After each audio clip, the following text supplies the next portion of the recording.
अरे रे, क्या कर रहे हो ये? कुछ नहीं यार भाई, बस बैकएंड वेब डेवलपमेंट पढ़ाने की बात हो रही थी, थोड़ी तैयारी हो रही थी। तो दोस्तों, वीडियो आगे पूरी देखिएगा, कंप्लीट करिएगा इस वीडियो को। इस वीडियो में हम लोग स्टार्ट कर रहे हैं कंप्लीट बैकएंड वेब डेवलपमेंट, जिसके अंदर हम लोग बहुत प्यारी प्यारी बात करने वाले हैं कि बैकएंड वेब डेवलपमेंट के अंदर क्या क्या चीजें होती हैं, क्या क्या टेक्नोलॉजीज होती हैं, जिनको आप सीख के अपने बैकएंड डेवलपमेंट की जर्नी को आगे बढ़ा सकते हैं। हम लोग इसके अंदर बात करने वाले नोड जेएस की, एक्सप्रेस जेएस की, मोंगोडीबी की, जो कि हमारा डेटाबेस होता है नोस्क्यूएल टाइप का, और बनाने वाले बहुत ही अच्छे अच्छे प्रोडक्ट्स। तो ये पहला वीडियो है, आगे और आने वाला है। मैंने डिसाइड किया कि शायद नेक्स्ट 30 डेज या 30 वीडियोस में एक्चुअली कंप्लीट करने वाले हम कंप्लीट बैकएंड वेब डेवलपमेंट। तो तैयार रहिएगा। Thank you very much. अगर आपको वीडियो पसंद आती है तो लाइक कीजिएगा, शेयर कीजिएगा दोस्तों के साथ, और चलिए शुरू करते हैं। हाँ जी दोस्तों, कैसे हैं आप लोग? आई रियली होप सो आप लोग बहुत अच्छे होंगे। और आ गई है कंप्लीट बैकएंड वेब डेवलपमेंट की ये सीरीज, ठीक है। इसके अंदर हम लोग कंप्लीट वेब डेवलपमेंट कंप्लीट करने वाले हैं। मेरा टारगेट ये है कि नेक्स्ट 30 डेज, 30 दिन, 30 दिन, 30 डेज, इसमें हम लोग पूरी कंप्लीट बैकएंड डेवलपमेंट पढ़ेंगे, जिसके अंदर हम लोग पढ़ने वाले नोड जेएस, एक्सप्रेस जेएस और डाटाबेस के रूप में मोंगोडीबी के रूप में, ठीक है। और इस एक महीने के बाद हम लोग तुरंत स्टार्ट कर देंगे रिएक्ट, और उसके बाद एक और फ्रेमवर्क जो मीन के अंदर आता है, एंगुलर, ठीक है साहब। ये पूरी सीरीज के अंदर होने वाला है। स्टार्ट करते हैं साहब। बहुत ही प्यारी वीडियो होने वाली है, बहुत ही मेहनत की इस वीडियो बनाने के लिए। तो अगर आपको वीडियो पसंद आती है तो प्लीज लाइक कीजिएगा, दोस्तों के साथ शेयर कीजिएगा, और कुछ नहीं साहब, और बात शुरू करते हैं। चलिए, तो देखिए भाई साहब, बात हो रही बैकएंड वेब डेवलपमेंट की। तो बैकएंड वेब डेवलपमेंट क्या है, इसे समझने से पहले आप वेब डेवलपमेंट समझिए। तो वेब डेवलपमेंट के बेसिकली दो पार्ट्स होते हैं, एक आपका होता है फ्रंट एंड वाला पार्ट और एक होता है आपका बैक एंड वाला पार्ट, ठीक है। फ्रंट एंड वाला पार्ट जिसे आप क्लाइंट साइड भी बोलते हो, बैक एंड वाला जिसे आप सर्वर साइड भी ऐसा कुछ बोलते हो, ठीक है। मेरी बात अभी समझ में आ रही होगी आपको, थोड़ी थोड़ी नहीं आ रही तो at the end of the day आपको समझ में सब आ जाएगा। जब भी हम लोग बात करते हैं साहब कि हम लोग फ्रंट एंड बना रहे हैं, तो फ्रंट एंड का मतलब हम लोग सिर्फ यूजर जिससे इंटरेक्ट कर पाएगा वो हम बना रहे हैं, ठीक है। यानी यूजर जिससे इंटरेक्ट करेगा, कुछ वेबसाइट चल रही होंगी, ऐसा कुछ होता है साहब यूजर इंटरफेस के अंदर।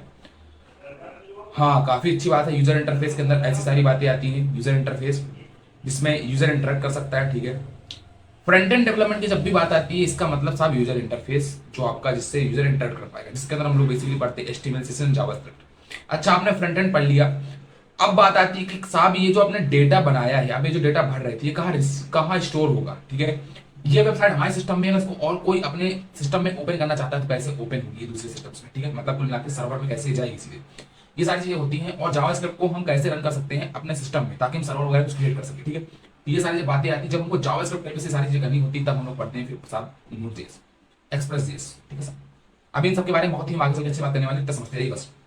ओके, तो बैकएंड डेवलपमेंट की बात करें तो इसमें कुछ यहाँ स्क्रीन देखिए, कुछ लिख रखा है आप लोगों के लिए कि backend refers to the server side of a web application. It's the part of the application that deals with the behind the scene logic, database management and communication with other services. इसका मतलब क्या है कि भाई साहब, आपको backend जो होता है ना, वो सर्वर साइड वेब एप्लीकेशन कुछ होता है। सर्वर साइड का मतलब आपकी वेबसाइट सर्वर पे जाके रखी हुई है और इसको कोई भी जाके अब कहीं से भी एक्सेस कर सकता है, ऐसा कुछ समझिए, ठीक है साहब। बहुत बढ़िया। That deal with the behind the scene logic, आपके पीछे कैसे लॉजिक, बिहाइंड से मतलब समझो कि आपके दिमाग होता है, आपका शरीर दिखता होता है, आप ऐसे कुछ हरकतें करते हो, लेकिन आपका दिमाग में कुछ चीजें चल रही होती है ना, लॉजिक। आप ऐसे मुक्का मारते हो, किसी को पंच करते हो, ठीक है, आप कुछ कांड करते हो, तो आप जो कर रहे हो वो सामने आपका शरीर कर रहा है, बट उसका जो लॉजिक्स है उसका यहाँ चल रहा है ना, आपका माइंड वो लॉजिक्स दे रहा है ना आपके शरीर को कि साहब मेरे को ऐसे हाथ चलाना है, मेरे को ऐसे पंच मारना है, मेरे को बाइक चलानी तो मेरे को ब्रेक लगाना है आगे वाला, मेरे को पैंस लगाना है, सब आपको इंस्ट्रक्शंस मिल रहे हैं। बट बिहाइंड द सीन आपका सामने वाला काम कर रहा है, लेकिन बिहाइंड द सीन कैसे चल रहा है, आपका दिमाग जो है वो एक लॉजिक दे रहा है, और वो जो लॉजिक है उसकी हेल्प से आप लोग क्या कर पा रहे हैं, आप लोग कुछ कुछ काम कर पा रहे हो, ठीक है साहब। ऐसा कुछ हो रहा है। बात और समझिएगा, ठीक है साहब। इतनी बात हो गई।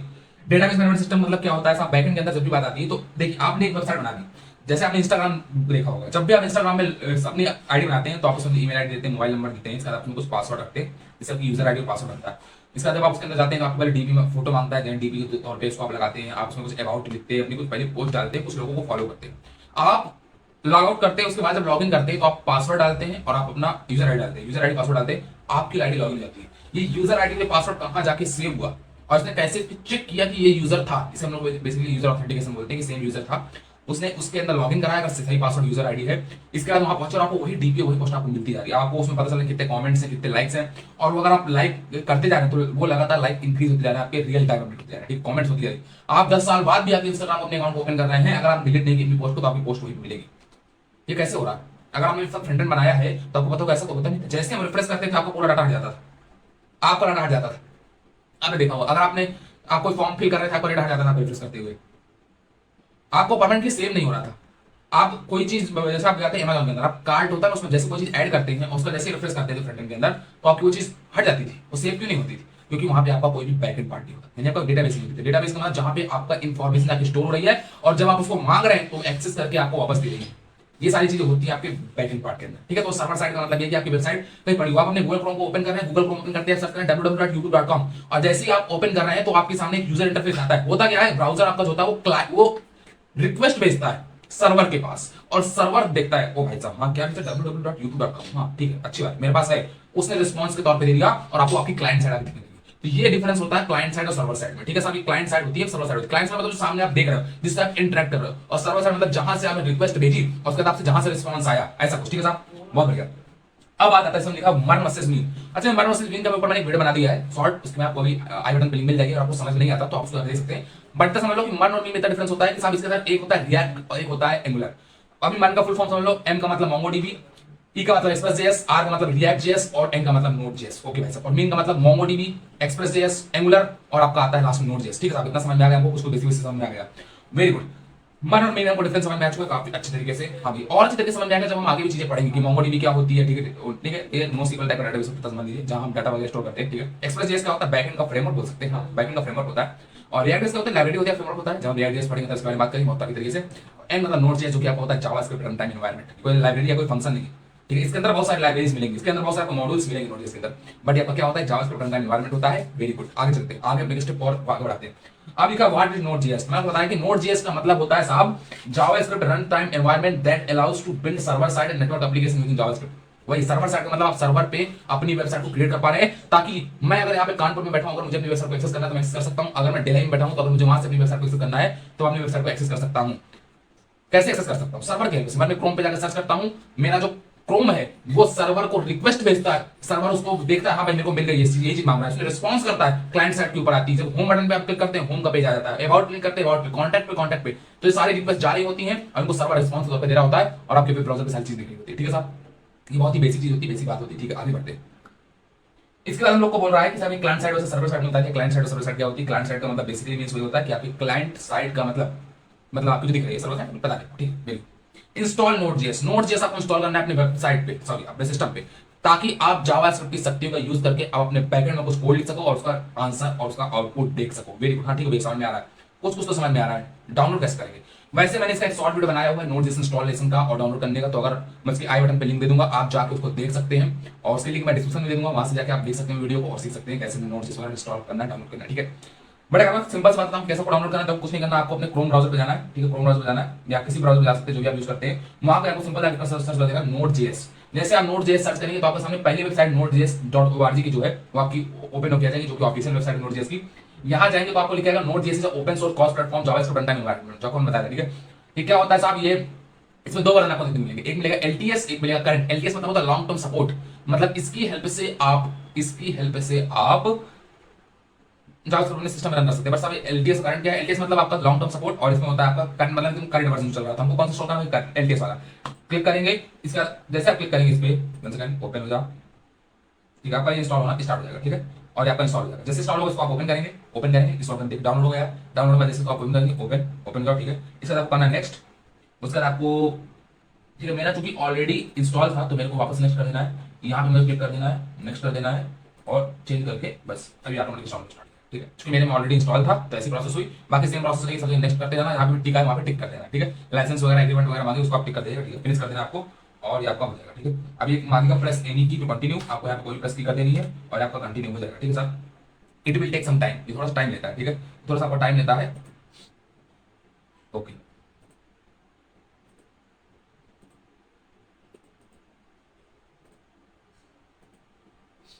ठीक है सर, ये आपका नोट.js हो चुका है, इंस्टॉल हो चुका है, डाउनलोड हो चुका है। थोड़ा टाइम लेगा ये, जो आपने की प्रेस की थी थोड़ा टाइम लेगी, ठीक है। जब तक हम चलते हैं ओपन कर लेते हैं अपना CMD, यानी इसको हम बोलते हैं कमांड प्रॉम्प्ट। तो आपको आंसर कर देना है CMD, कमांड प्रॉम्प्ट आपका आ जाएगा। कमांड प्रॉम्प्ट जैसे आपको ओपन होगा इसको ओपन कर लिए, ठीक है, फटाफट ओपन हो चुका है, ठीक है। इसके अंदर को क्या करना है देखिए ध्यान से, आपको नोट.js अगर आपका सही तरीके से इंस्टॉल हो गया होगा, सारी प्रोसेस आपने सही तरीके से की होगी, तो आप यहाँ पे जाके कमांड लिखेंगे, और जैसे ही आप कमांड लिखेंगे तो आपका नोट.js का वर्जन बनेगा। अगर वो कमांड चल जाती है इसका मतलब आपका नोट.js सही तरीके से इंस्टॉल हो गया है। तो उसको देखने के लिए क्या करना है, आपको सिंपल से यहाँ पे जाना है, सर्च कर देना है नोड माइनस माइनस वर्जन, ठीक है। क्या सर्च करेगा? Node minus minus version. जैसे आप एंटर करेंगे तो बता दिया 18.17.1 जो करंट वर्जन इसका, सॉरी इसका जो लेटेस्ट वर्जन था, वो लेटेस्ट बोल रहा हूँ, लेटेस्ट वर्जन जो था वो डाउनलोड हो चुका है। ठीक है साहब, इसका मतलब आपका नोड.js इंस्टॉल हो चुका है।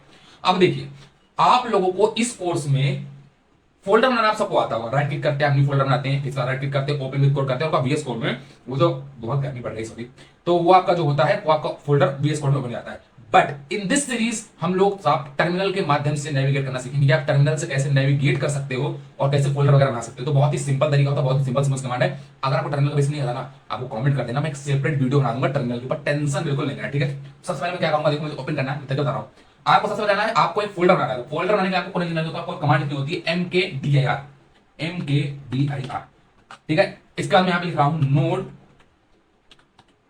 फर्स्ट, मैंने ऐसा फोल्डर का नाम दिया नोड फर्स्ट, और जैसे ही मैं एंटर करूंगा, मुबारक आपका फोल्डर बन चुका है। हाँ, फोल्डर बनाने के कितना किया, बस mkdir नोड फर्स्ट, हाँ बस इतना ही किया, इतने से बन जाएगा। हाँ इतने से बन जाएगा, फोल्डर बन जाएगा, फोल्डर बन जाएगा, बन गया होगा, हाँ बन गया, चेक करते हैं। अब मुझे इस फोल्डर के अंदर जाना, अगर आप देखेंगे तो अभी करंट में चल रहा हूं ना, मैं सी यूजर्स के अंदर चल रहा हूं, सी ड्राइव के अंदर चल रहा हूं। अब मुझे पहुंचना कहां है, मुझे इस नोड फर्स्ट के अंदर पहुंचना है, इस पर्टिकुलर फोल्डर के अंदर पहुंचना है। मैं लिखूंगा सीडी, सीडी मतलब होता है चेंज डायरेक्टरी, मेरी करंट डायरेक्टरी को चेंज करके मुझे इस डायरेक्टरी पे ले जाओ। मेरी करंट डायरेक्टरी क्या है, ये साहब, ये जिसमें शो कर रही है मैं करंट डायरेक्टरी, यहां से चेंज करके मुझे कहां ले जाओ, मुझे साहब लेते नोड फर्स्ट में। कहां है तो नोड फर्स्ट में, जैसे आप पहुंचे नोड फर्स्ट में आप पहुंच चुके हैं, मुबारक। अब आपको ये फोल्डर में वीएस कोड ओपन करना है, तो आप क्या राइट क्लिक करेंगे वगैरह करेंगे, लेकिन आपको ओपन करना तो आपको यहां पे सिंपल कर देना कोड, और कोड जाके देना डॉट, जैसे आप लिखेंगे कांग्रेचुलेशंस, आपका वीएस कोड ओपन होने वाला है इस फोल्डर के अंदर, आपका फोल्डर वीएस कोड में ओपन होने वाला है। It will take some time, but जैसे कंप्लीट होगा आपका फोल्डर ओपन हो जाएगा, आपका वीएस कोड ओपन हो रहा है, आपका वीएस कोड ओपन हो चुका है, बहुत बढ़िया, बहुत सही बात हुई। ऐसा कुछ होता है, हाँ ऐसा कुछ होता है। अभी तो हम टर्मिनल के थ्रू बहुत सारी चीजों को नेविगेट करना सीखेंगे, बहुत सारी चीजों को, बहुत तगड़े तरीके से चीजों को, बट अभी के लिए बेसिक तक समझ लिया। ठीक है, वेरी गुड, आगे बढ़ते हैं।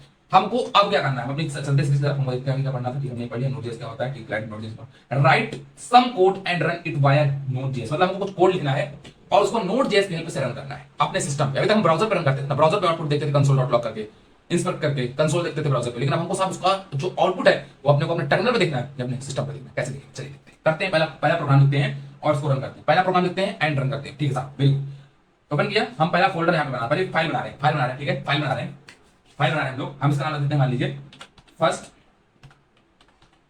फर्स्ट.js। ठीक है, अब देखिए जिसको नहीं पता डॉट वगैरह क्या होता है, समझ लीजिए, आपको समझा देता हूँ एक मिनट की बात देखिए, मन से अच्छी बात याद आ गई। एक आज मैं क्लास में गया था, उसमें बहुत सारे बच्चों को ये चीज नहीं पता थी, मतलब बहुत ही सिली है, बट मेरे को पता, आपको नहीं पता, अगर किसी को और कोई ऐसा बच्चा है जिसको नहीं पता, वाकई नहीं पता। वैसे अगर आप फ्रंट एंड पढ़ के हैं तो आपको सारी चीज पता होंगी, मुझे पता है, आप बहुत स्मार्ट भी हो। पर देखिए ध्यान समझिए, जैसे मैंने लिख दिया, जैसे मैंने यहाँ पे लिखा, मान लीजिए abc.txt, क्या लिखा साहब मैंने लिखा abc.txt, इसका मतलब क्या होता है, इसका मतलब ये होता है, देखिए ध्यान समझिए, मैंने क्या लिखा, मैं आपको लिख रहा हूँ अच्छे से, मैं लिख रहा हूँ abc.java, मैंने ऐसा लिख दिया, ठीक है कुछ ऐसा लिख दिया। तो ध्यान सुनिएगा, ये जो डॉट के बाद होता है ये आपको बताता है type of the file, type of the file क्या बताता है आपका, टाइप ऑफ द फाइल। और आपका जो डॉट के पहले होता है ना ये पार्ट, ये आपको बताता है फाइल नेम, क्या बताता था, फाइल नेम। ठीक है, तो याद रखिएगा डॉट के जो पहले होता है ये आपको बताता है साहब क्या, ये आपको बताता है फाइल नेम, और आपको बताता है फाइल टाइप। जैसे हमने देखा वो डॉट टेक्स्ट होता है, डॉट mp4 होता है, डॉट png होता है, वैसे यहाँ पे डॉट जावा। तो जब मैंने यहाँ पे बनाई फर्स्ट.js, इसका मतलब क्या होगा साहब कि आपने एक जावास्क्रिप्ट टाइप की फाइल बनाई। अगर आपको नहीं पता, अगर पता है तो बहुत अच्छी बात है, आप एक स्टेप आगे जा चुके हो, मुझसे भी आगे, थैंक यू वेरी मच मुझसे आगे जाने के लिए। हमको पहला प्रोग्राम लिखना है, इसको अपने टर्मिनल के बेसिस पे अपने सिस्टम पे इसको रन करना है, कैसे होगा, दिस इज वेरी इंपॉर्टेंट। और उसको कैसे करते चलिए समझते हैं और रन करते हैं, वेरी बहुत बढ़िया। मैं एक प्रोग्राम लिखता हूं, मैं सिंपल सा एक फंक्शन बनाता हूं जो 2 नंबर का सम करके मुझे रिटर्न कर देगा। ठीक है, 2 नंबर का 3 नंबर का जैसे भी आप, ठीक है वेरी गुड। मैं फंक्शन बनाता हूं, फंक्शन बन जाओ, अच्छा कुछ बोल रहे हैं एरो फंक्शन बना देगा, उसके बाद एरो फंक्शन बना लेंगे, टेंशन मतलब फंक्शन ऐड नाम को मैंने फंक्शन बना दिया। ठीक है, इसके अंदर मैंने पैरामीटर पास कर दिया a, b, ठीक है साहब, a, b मैंने पास कर दिया। इसके अंदर मैं बोल रहा हूं रिटर्न कर देना, रिटर्न कर देना मेरे को क्या कर देना, a प्लस b। बहुत ही सिंपल जावास्क्रिप्ट का कोड है, आपको जावास्क्रिप्ट आती है वेरी गुड, नहीं आती तो पहले जावास्क्रिप्ट पढ़ गया, उसके बाद बैकएंड में आप फ्रंट पढ़ जाओ एक्चुअली। ठीक है साहब, आगे बढ़ते हैं। इसका कोड, इसका आउटपुट चाहिए, मैं इसको पहले फंक्शन को कॉल करूंगा, इसके अंदर फंक्शन कॉल करूंगा और मैं यहाँ पे भेजूंगा 2 वैल्यूज, मान लीजिए मैं देता हूँ 10, 20। ठीक है, मैंने वैल्यूज भेज दी, वेरी गुड। अब मैं क्या करेगा, क्योंकि मैंने रिटर्न स्टेटमेंट लगा, आपको पता तो यहाँ पे वापस आएगा, तो इसकी वैल्यू को यहाँ स्टोर करना पड़ेगा मुझे। यहाँ पे मैं वेरिएबल बनाता हूँ वेर आंसर नाम का वेरिएबल बना देता हूँ, जिसके अंदर जाके मैं इसकी वैल्यू को स्टोर कर लूंगा। इसके बाद मैं यहाँ पे नीचे आऊंगा, बोलूंगा console.log कर दिए साहब क्या, आंसर की वैल्यू, आंसर की वैल्यू। ठीक है, आंसर की वैल्यू।